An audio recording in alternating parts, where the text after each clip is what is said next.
दोस्तों, जिंदगी एक पाये की तरह है जो घूमता रहता है। जहां से चीजें शुरू होती हैं वहां पर वापस आकर थम जाती हैं। बिल्कुल उसी राह पर, उसी मोड़ पर हमें फिर छोड़ देती है, क्योंकि जिंदगी का हर पल हमारे कर्म और नियति से जुड़ा होता है। यह कहानी राजस्थान के कोटा शहर से जुड़ी एक सच्ची घटना से प्रेरित किसी के असफल प्यार और प्रतिशोध की है। सपना, सलोनी और उनके मासूम दोस्तों की कहानी है जो समय के चक्र में फंस गए और उस मोड़ पर आकर थम गए जहां मौत उनका इंतजार कर रही थी। ये एक रियल हॉरर स्टोरी है। चलिए कहानी की शुरुआत करते हैं। राणा साहब एक बहुत अमीर और आलीशान हवेली का मालिक था।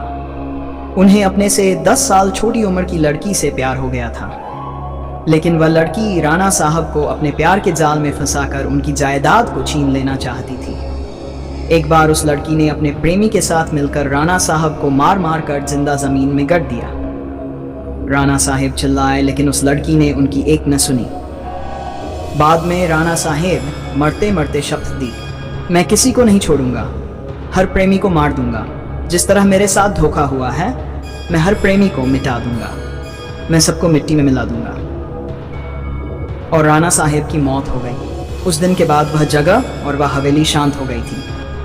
वहां जो भी जाता था वह कभी भी वापस नहीं आता था। आज भी राणा साहब की प्रेतात्मा वहां घूमती रहती है। कुछ दिनों के बाद उस हवेली पर एक प्रेमी कपल वहां पर घूमने के लिए आए।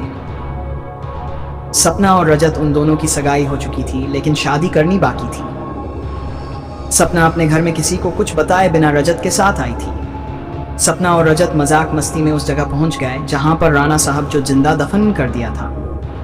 अचानक रजत उस जगह पर गिर जाता है और उसका पैर जमीन के नीचे घुसने लगता है। इसको देखकर सपना डर जाती है और मदद के लिए चीखने चिल्लाने लगती है, लेकिन कोई भी उसकी आवाज नहीं सुन पा रहा होता है। सपना जब उस हवेली में मदद के लिए जाती है तो वहीं उसे किसी के होने का आभास होता है।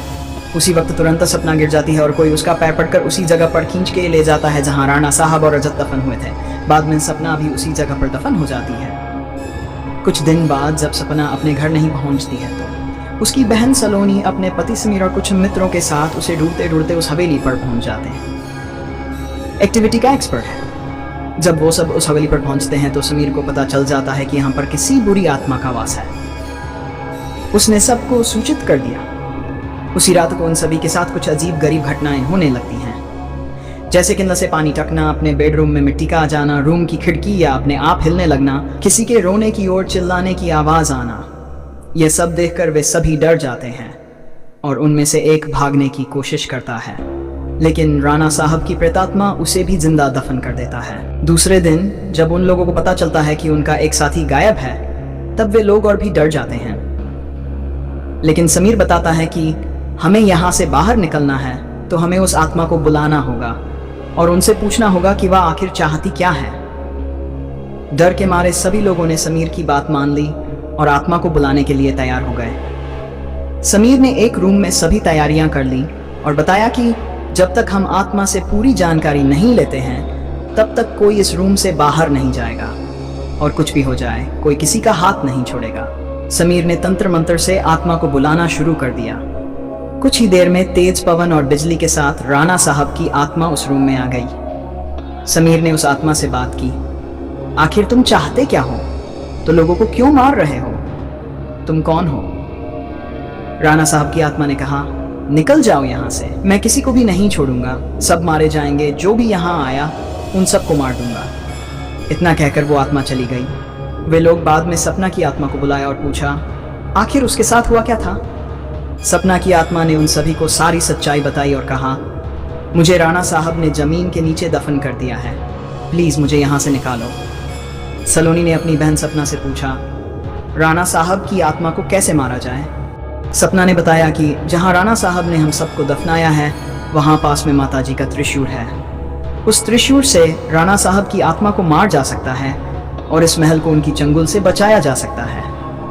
इतना कहकर सपना की आत्मा वहां से चली गई। समीर, सलोनी वाकई दोस्तों ने तुरंत उस जगह पर गए जहां राणा साहब को दफनाया गया था। राणा साहब की आत्मा ने उन सभी को त्रिशूल के पास जाने के लिए रोका, लेकिन सलोनी किसी भी तरह उस त्रिशूल के पास पहुंच गई और उसी त्रिशूल से राणा साहब पर वार किया।